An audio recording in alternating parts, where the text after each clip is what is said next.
साबिक chief justice Pakistan justice retired Saqib Nisar से मंसूब नई मुबैना ऑडियो टेप सामने आ गई।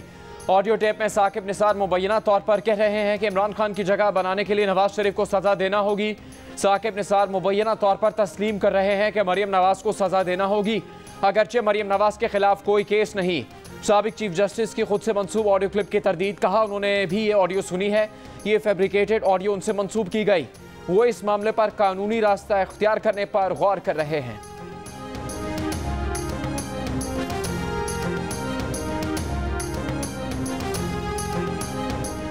विफाकी वज़ीर इत्तलात फवाद चौधरी का कहना है कि लगता है जजेस के खिलाफ मुहिम की तैयारी जरा जल्दी में की गई।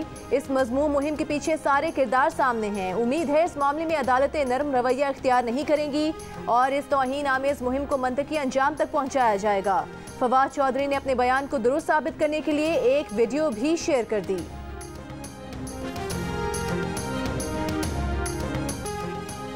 मल्टीमीडिया फॉरेंसिक में महारत रखने वाले अमरीकी इदारे गैरेट डिस्कवरी ने साबिक चीफ जस्टिस पाकिस्तान से मंसूब ऑडियो की सदाकत और दुरुस्ती की तस्दीक कर दी। ऑडियो सामने लाने वाले digital media platform fact focus का बयान, कहा कि गैरेट डिस्कवरी के पास सरकर्दा माहिरीन की टीम है जिसके पास अमरीकी अदालतों के सामने शवाहिद पेश करने, उनका तज्जिया करने और अदालती गवाही का तवील तजर्बा है।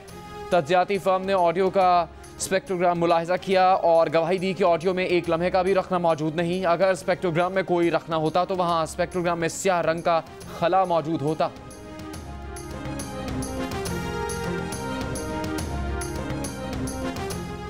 साकिब निसार की ऑडियो टेप से पता चलता है कि नवाज शरीफ और मरियम नवाज को सियासी अमल से बाहर रखने के लिए स्कीम बनाई गई। नून लीग के सदर शहबाज शरीफ का बयान, कहा कौम इंसाफ की मुंतजिर है, वक्त आ गया है कि गलतियों को दुरुस्त किया जाए। मरियम नवाज ने जस्टिस रिटायर्ड साकिब निसार की तरदीद से मुतालिक एक ट्वीट शेयर किया और उस पर अपने तबसरे में लिखा, अल्लाहु अकबर। नून लीगी रहनुमा परवेज रशीद ने कहा कि जो अपनी आवाज़ पहचानने से माजूरी जाहिर कर रहे हैं वो कल अपने लिखे फैसलों से भी मुकर जाएंगे। परवेज रशीद ने यह भी कहा कि नवाज शरीफ की तकरीर को रोकने की कोशिशें की गई, इंटरनेट की तारें काटकर और जैमर लगाकर शुरका को तकरीर सुनने से महरूम रखने की कोशिश की गई। फसाई और शैतानी कोशिश इमरानी हुकूमत के उस खौफ की निशानी है जो झूठ को सच से होता है।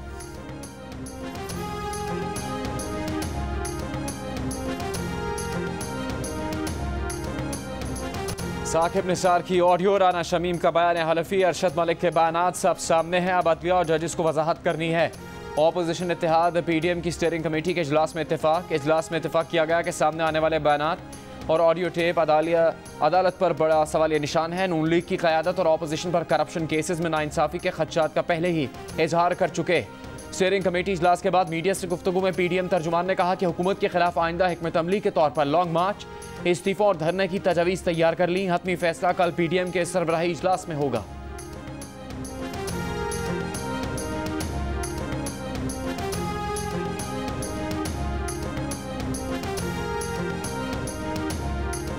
जब भी नवाज और मरियम के मुकदमात चलते हैं तो कभी एक जज तो कभी दूसरे जज की वीडियो ले आते हैं। कौम के सामने इनकी रसीदें आनी चाहिए। नवाज शरीफ और मरियम नवाज पार्लिमान और अदालत के सामने सबूत नहीं दे सके। विफाकी वज़ीर इत्तलात फवाद चौधरी की मीडिया से गुफ्तगू, कहा पाकिस्तान में बच्चे बच्चे को इल्म है कि नवाज और जरदारी अदवार में कितनी करप्शन हुई। ऑपोजिशन फौज और अदलिया के खिलाफ मुहिम चलाना बंद करे।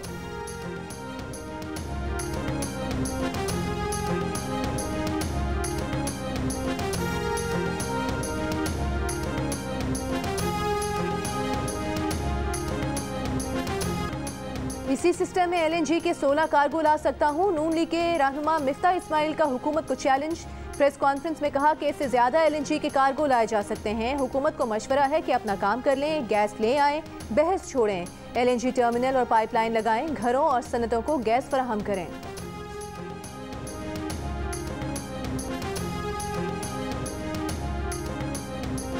बांग्लादेशी अवाम भी पाकिस्तान क्रिकेट टीम के ज़बरदस्त मद्दाह। T20 सीरीज़ के दौरान मैदान के अंदर और ग्राउंड से बाहर पाकिस्तानी खिलाड़ियों के हक में नारे बहुत पजीराई मिली। पाकिस्तानी कप्तान बाबर आजम और wicket keeper batter Mohammad Rizwan ने तीसरे मैच के अख्ताम पर बांग्लादेशी फैंस का ख़ास तौर पर शुक्रिया अदा किया।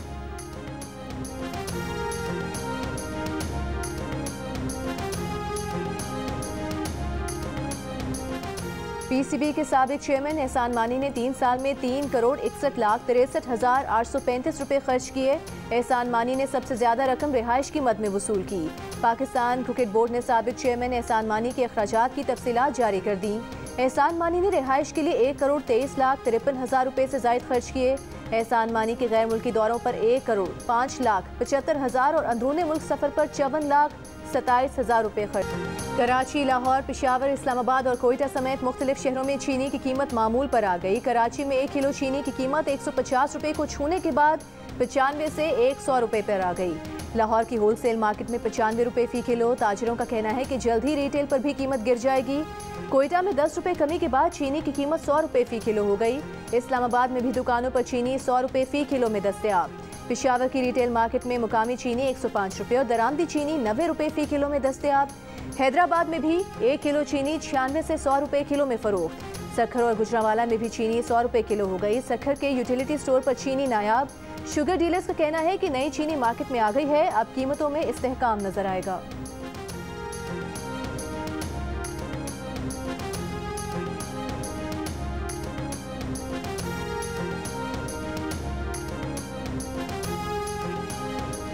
पंजाब हुकूमत का सूबे में बल्दियाती इंतखाबात मार्च या अप्रैल में करवाने का फैसला। वज़ीर बल्दियात महमूद रशीद ने कहा है कि आइंदा हफ्ते तक बल्दियाती इंतखाबात का बिल पास हो जाएगा। बल्दियाती बिल मुसविदे के मुताबिक काउंसलर से मेयर तक तमाम ओहदों पर बरह रास्त इंतखाब होगा। पंजाब में 11 मेट्रोपॉलिटन कॉरपोरेशन बनेंगी, 15 म्यूनसिपल कॉरपोरेशन और 35 जिले काउंसिल्स बनाई जाएंगी। काउंसिल से मेयर तक तमाम ओहदों पर बरह रास्त इंतखाब होगा। 6000 से ज़्यादा विलेज और नेबरहुड काउंसिल्स भी बनेंगी। 5 अफराद पर मुश्तमिल विलेज पंचायत को माली ग्रांट और इख्तियारात भी दिए जाएंगे। हर गाँव में स्ट्रीट लाइट, पानी की फराहमी और मामूली झगड़ों के फैसले विलेज पंचायत करेगी।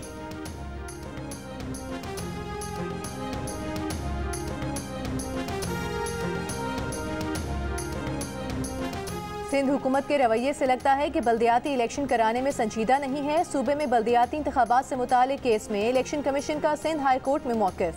इलेक्शन कमीशन ने अदालत को बताया कि सिंध में बल्दियाती इदारों की मुद्दत 30 अगस्त 2020 को ख़त्म हो चुकी। बल्दियाती इदारों की मुद्दत ख़त्म होने के बाद 120 दिन में बल्दियाती इलेक्शन न कराना आइन की खिलाफ वर्जी है। इलेक्शन कमीशन ने अदालत को बताया कि हुकूमत सिंध को आखिरी मोहलत देते हुए 30 नवंबर तक तमाम काम मुकम्मल करके ज़रूरी दस्तावेजात कमीशन के हवाले करने की हिदायत की गई है।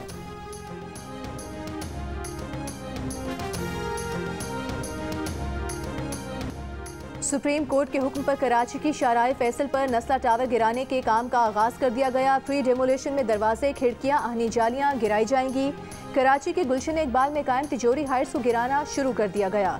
इमारत गिराकर रिपोर्ट 24 नवंबर तक सुप्रीम कोर्ट कराची रजिस्ट्री में जमा कराई जाएगी।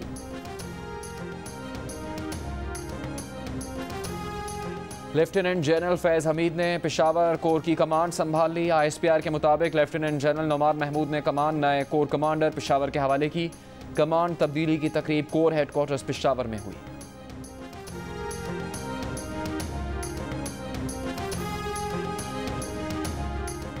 पंजाब में डेंगू के बाद जारी मजीद 2 अफराद इंतकाल कर गए। सूबे में 24 घंटों के दौरान डेंगू के 92 केसेस रिपोर्ट हुए। 70 मरीजों का ताल्लुक लाहौर से है। इस्लामाबाद में डेंगू केसेस में कमी, एक रोज में 7 अफराद डेंगू से मुतासर हुए।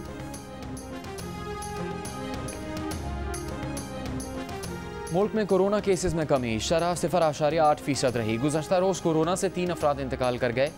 322 नए केसेस रिपोर्ट। पंजाब में शरह 0.5% रिकॉर्ड।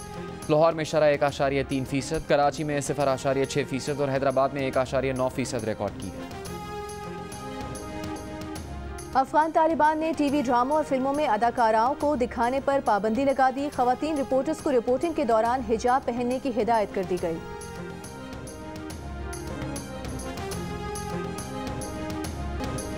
मोहब्बत के नाम पर बदलते रवैयों की कहानी। 7 स्काई एंटरटेनमेंट की नई drama serial Fasiq, producers Abdullah Kadwani और असद कुरैशी की पेशकश। 23 नवंबर से रोजाना रात 9 बजे देखिए, सिर्फ जियो पर।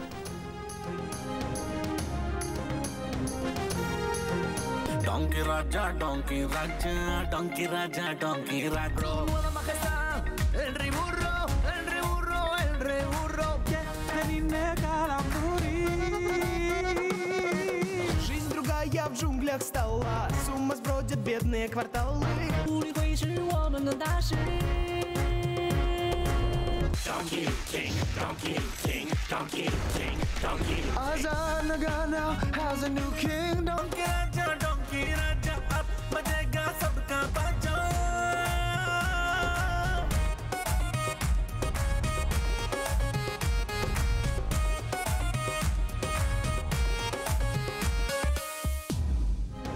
पाकिस्तान के मशहूर तरीन गधे का चीन में कामयाब शो जारी। हर जगह डोंकी किंग के चर्चे। चीन में 3000 से ज़्यादा स्क्रीन्स पर छा गया। बॉक्स ऑफिस में कामयाबी और सबसे ज़्यादा मुल्कों में रिलीज़ होने वाली डोंकी किंग पाकिस्तान की सबसे बड़ी इंटरनेशनल फिल्म बन गई। चीन में भी शायकीन को मंगू भा गया। कहा कि चीन में पाकिस्तानी एनिमेटेड फिल्म की नुमाइश खुशाइंद है। डोंकी किंग पाकिस्तान के अलावा 10 ममालिक में कामयाबी के झंडे गाड़ चुकी है।